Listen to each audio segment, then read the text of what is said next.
single coverage right-hand side. Cooper looking to his left. Steps up, running out of time, throws at the last second. It's got a man wide open, and it's caught by Chapman for a Central Michigan touchdown. A last-second field goal was the difference on Saturday between Kent State and Central Michigan. We'll take a look at the game coming up next on Chippewa Rewind.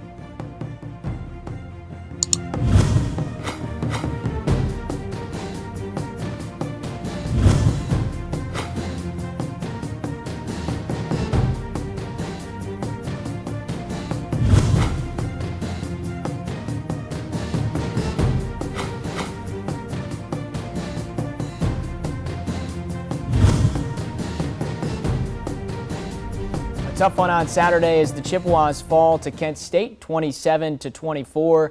He's your head coach, John Bonamigo. I'm Adam Jacksa. Coach, after a game like that, what do you say to your team after that loss? Well, it's a tough loss. I took responsibility. I'm the head football coach. Ultimately, the responsibility is mine to get the players to play and play well, and we didn't play well enough yesterday to deserve to win. There was a litany of mistakes that were made, be it drop balls, penalties, turnovers, missed tackles, miscommunication, and not to mention 2 blocked field goals allowed. Really there's no excuse for it. We have to execute better. Our concentration level must improve. And I really don't believe it was a question of effort. I didn't see that on the film.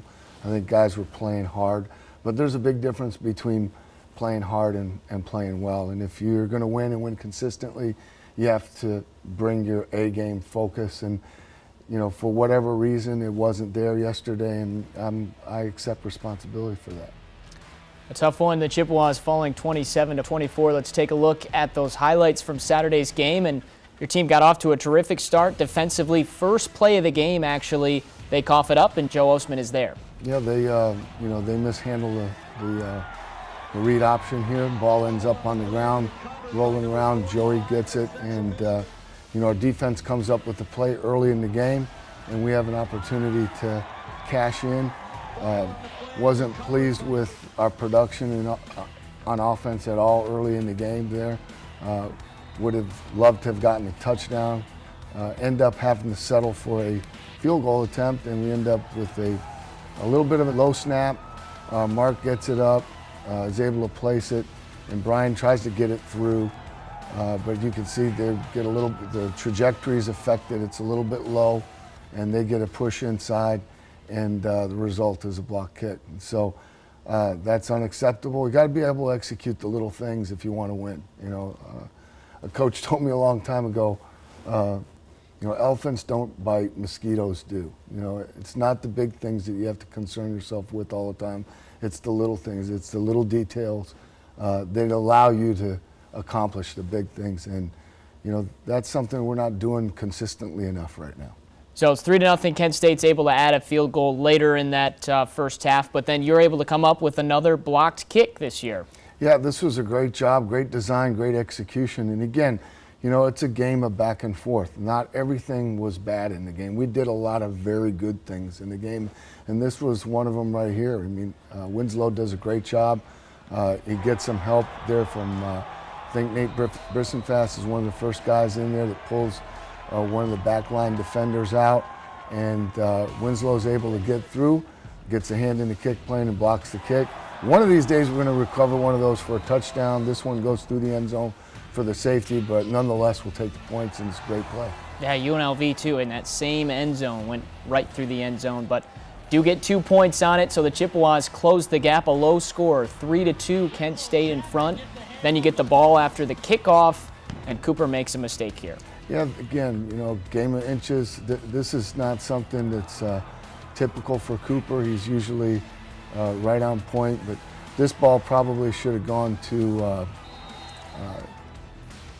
Brandon Childress, who was in the number 1 position, coming in open over the hash mark. Cooper tries to force the throw in there to Corey, and it gets intercepted. He had 3 interceptions on Saturday, Coach. I know a couple of them did get tipped. Do you say anything to him this week, or just kind of let him be? You make the correction. Obviously, Cooper's a very intelligent guy. He's going to watch the film. he probably knew exactly coming off the field what he did. The other two came off of tips. You know, when the ball is in the receiver's hand, we expect the ball to be caught. If it's anywhere on his body, we expect it to be caught. And, you know, if it's tipped up in the air and it gets intercepted, unfortunately that goes on Cooper's stat line. But, you know, it's a team game, and those are unfortunately are ones that someone else contributes to his stats. So nonetheless, it's a turnover, and you know, you can't win games when you're giving the ball away to the other team. Defense does a nice job slowing them down, getting a stop. They pin you deep in your own territory. And Corey, trying to make an extra play here, it looked like loses the football. Yeah, I mean, again, Corey's made a lot of plays for us this season, a lot of great plays. On this one, you know, he does a great job of avoiding the tackler right there right on the shadow of the goal line, is able to get the ball across the 10-yard line, and then it's really one of the defenders that comes in from behind that actually is able to punch the ball out, and, you know, we give him the ball, you know, again in point-blank range. They're able to punch it in, make it 10-2. We push towards late in that first half, and an elusive play. Cooper somehow able to avoid this sack, and then Brandon Childress with a tremendous catch. Yeah, this is a nice job of Cooper keeping the play alive and, you know, showing some mobility in the pocket and keeping his eyes downfield. Throws a nice ball in here, and Brandon makes an excellent catch over the middle. What kind of growth have you seen this year from Brandon Childress? Because he's really had to step in that role since Kroll went down. He's really coming along. He's a mature kid. He's obviously very athletic. You know, consistency is still something we strive for that needs to improve. And we could say that about a lot of players, but I'm pleased overall with the job that Brandon's done, and, you know, I'm excited about his future. We move on. Coach, you gamble for it here. It's 4th and goal, and Corey Willis, 9th touchdown of the year, and gets you guys to within 2 points. Yeah, this is a good job here. Again, Cooper keeping it alive. Brandon Childress trying to release inside, kind of holds the corner there. Corey's able to get in front. Cooper gets him the ball, and he gets just enough to get the ball in the end zone for a touchdown, and it made me a smart coach in this case. Well, you were a smart coach there, and how about even on the next play, you elect to ride that momentum and go for 2, and you get it again. That was the right decision. You know, really an extra point doesn't do you much in that game at that point in time. So here Cooper does a great job again of keeping the play alive. Guys go to their scramble rules. Ty, who actually starts off as part of the protection early in the play, is able to leak out, and Cooper finds him for the 2-point conversion. So that ties us at 10. Coach, you're down most of that first half, had some turnovers, had a field goal that was blocked, but you're able to tie it up and go into the break, and really a whole new game coming up for the second half. Yeah, the second half was going to be big, and, you know, we went into the halftime. The message was, you know, we've made enough mistakes. Let's start playing. We've kept them in the game. And, you know, I thought at that time, you know, maybe we'd be able to pull it together. It looked like that, but it didn't finish that way. We'll take a look at the final 30 minutes of play coming up after this.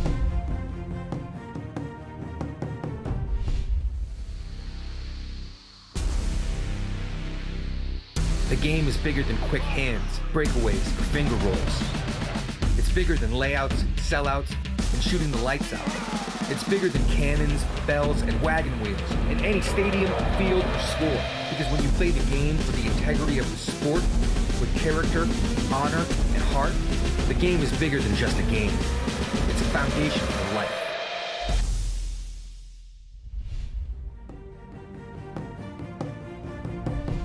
Not where the Kent State offense wants to be. Holly's going to throw it quickly on the slant. Oh my and gosh. It's picked up off the turf by Anise. This will be a pick 6. Went off the defender, he grabbed it midair and intercepted the football and rumbles into the end zone. It's 10-10 at halftime, Central Michigan against Kent State, and you get the football and a 3rd and 16 early in the half, and here's your guy Corey Willis making a big play. Yeah, this is a great route, great throw by Cooper, and you know, Corey, I don't know where exactly it started. I think maybe his Twitter handle nicknamed himself Booby Miles. You know, so it's always if you want to win, put Booby in. So again, Corey always seems to come up with big plays in critical situations, and we just keep feeding him the ball.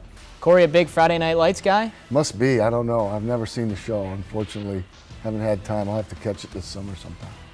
Well, he's able to get the first down there, and then a beautiful throw. Another 3rd and long here. This is Mark Chapman that's able to come up with the grab. This was a really good job.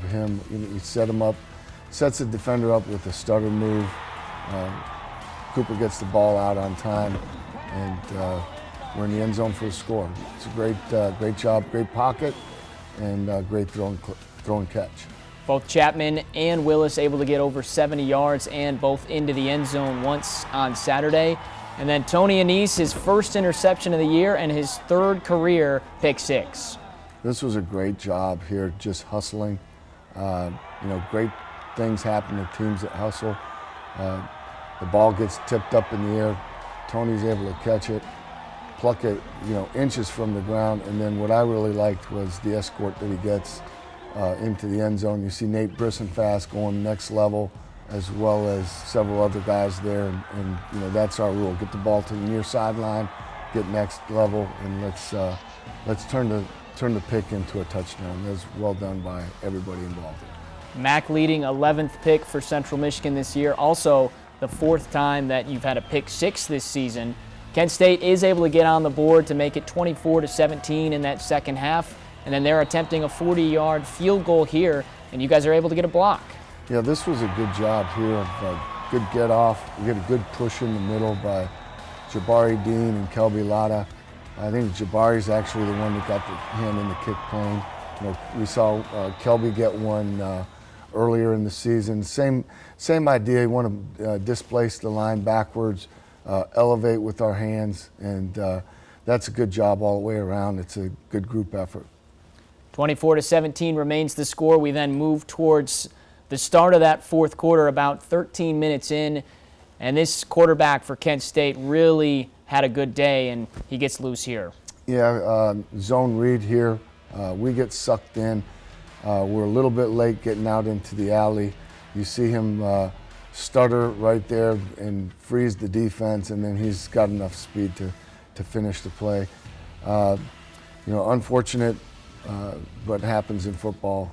No excuse for it. We just gotta get better. So that ties the score at 24. Now, Coach, you had the ball. It's a 4th and 1 midfield, about 2 minutes left. You elected to punt it with 2 timeouts. What went into that decision? Well, first of all, it's a tie ball game, and the ball's at midfield. And we've been, more in their territory. Would have thought harder about going for it. But on our own end of the field, even though it was close to midfield, I felt like the safest thing to do was to punt the ball back and make them drive along field. We felt like with 2 minutes left and 2 timeouts, we might get the ball back depending on what happened and if we wanted to use our timeouts. But if we don't get the first down there at midfield, we're basically handing the game over to them. So, the odds were more in favor of making them drive the entire field, which I didn't think they'd be able to do, but obviously they did. Chippewas end up giving up the field goal right at the end, and Kent State give them credit. They pick up the win, 27-24. The Chippewas fall. Coach, a real tough game because it looked like you had it up 24-10. You fall 27-24. What do you and your team learn from that performance on Saturday? Well, again, it sounds redundant, but I'm going to go back and say it again, that, in order to win consistently, you have to learn how not to lose. And there's a difference between teams that play hard and teams that play well. I don't think effort is an issue for a football team right now. I think that the effort was consistently good, but the concentration level, the attention to detail, has to improve. Chippewas will try and regroup. Another game coming up. It's a Friday evening kick in Oxford as Central Michigan heads to Miami. We'll look at the Red Hawks when we come back. Hey CMU fans, experience Central Michigan University and all there is to do on campus by visiting Ticket Central, your one-stop shop for all your favorite CMU events. Ticket Central staff is ready to greet you with a smile and assist you with all your ticketing needs. Whether it be for athletic events, plays, concerts, and much more, we've got you covered. For further information, you can visit the atrium of the Event Center Monday through Friday from 8 a.m. to 5 p.m. or give us a call at 888-347-3872. At Ticket Central, we're here to help get you wherever you want to go. Central Michigan now heads to Miami to take on the Red Hawks. And, Coach, a team that's real streaky right now. They've won 3 in a row. What can you tell us about them? Yeah, the Red Hawks are red hot. Really, it's interesting that they get their quarterback back, Gus Ragland, who had missed a bunch of time with a knee injury, and they start winning. So I know that defensively they're a very, very good team. They're, I think, at the top in our conference right now in total yards allowed. So it'll be a big challenge for us going on the road, playing on a short week, and this will be a gut check for us for sure. We'll find out what we're made of this week. You mentioned that short week. You play Friday at 6 o'clock. How does that affect the practice schedule this week? Well, it definitely affects it, and affects the coaching staff in terms of preparation. Normally, we meet with our players on Sunday, and we didn't bring them in this week because I just felt like the coaching staff needed more time to prepare. We'll do a little bit more on Monday than we normally do. A little bit more on Tuesday, and Wednesday we'll start to back off a little bit, and Thursday we'll travel down there. So it accelerates the week. You have to combine, kind of your practice schedules a little bit in terms of what you cover, and it limits you somewhat in terms of how much you can install, that sort of thing. But it'll be a challenge for us, that's for sure. The thing is, we're on equal footing. I mean, they played Saturday too, so they get to sleep at home, we get to go on the road. So we're looking forward to getting this bad taste out of our mouth that we've been carrying around for 2 weeks. So, we'll be primed and ready to go this week for sure. Still an opportunity to get that bowl eligibility with a 6 win. Good luck to you on Friday. Thanks very much, and for everybody out there that's supporting us, appreciate it, and fire up Chips. All right, Central Michigan takes on Miami. It's a 6 o'clock start, and it's on Friday night. Make sure you catch that one. He's Coach John Bonamigo. I'm Adam Jaxa. Have a wonderful week, and fire up Chips.